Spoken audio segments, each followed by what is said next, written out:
Coming up this week on Wednesday, Senate Republicans will select the next majority leader. Several Trump allies, including Elon Musk, the wealthy billionaire, pushing for Florida Senator Rick Scott, who's now starting to get a lot of attention. Republican senators have two more options as well. Current Senate Minority Whip John Thune and Texas Senator John Cornyn. Some other names are being floated by sources too. Scott MacFarlane, who's on top of it all, joins us now. Scott, the magic number is what to win the Senate majority position? What's the magic number? 27 this time, because a 53-person Senate Republican conference means you got to get half plus one. The voting is done by secret ballot, which really does change the calculus of politicking and advocating for this position, because you're not held accountable for your vote publicly, no matter who you choose.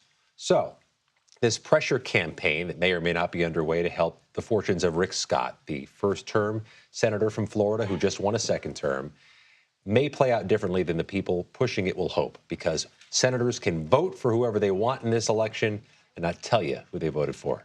What's your read on how all of this talk by Elon Musk and others close to former President-elect Trump for Rick Scott, is that affecting the race among senators, or is it just an outside conversation? There have been a few senators who have publicly declared their support for Rick Scott.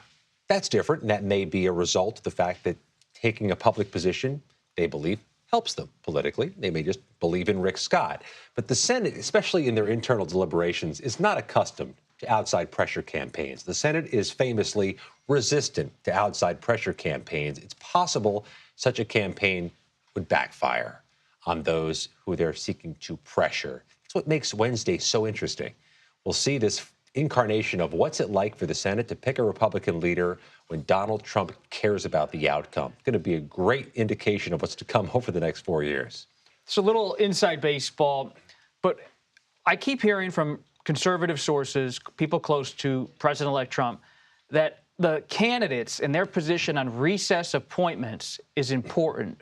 What is a recess appointment, and why does it matter potentially for this race? Trump's saying it out loud. He's posting that the next Senate leader should be supportive of these recess appointments, which may seem like inside baseball, but is so impactful on how the Senate functions. What Trump seems to want here is for his cabinet or his judges to be approved without the traditional confirmation process when necessary, without going through hearings, confirmation interviews, and getting that majority vote after hearings and confirmation interviews, to circumvent the process, which, again, if the Senate leader signed off on, would be unilaterally disarming the power of the Senate and could lead to a reversal if and when the day comes Democrats take over control of the Senate.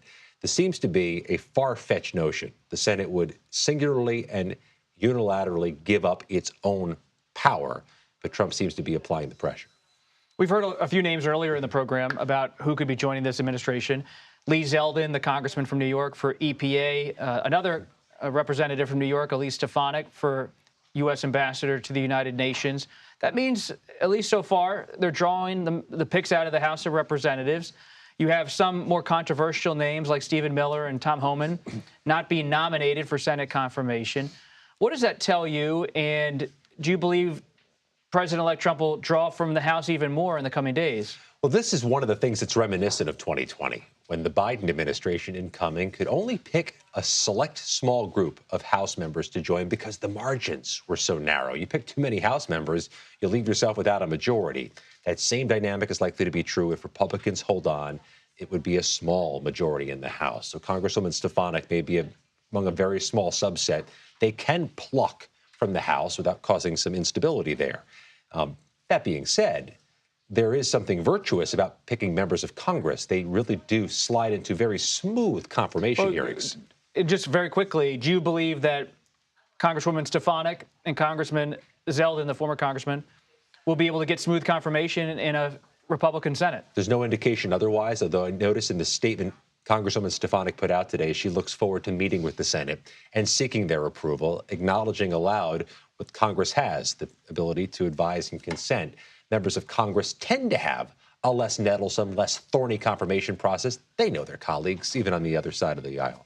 Scott MacFarlane, thank you. We appreciate it.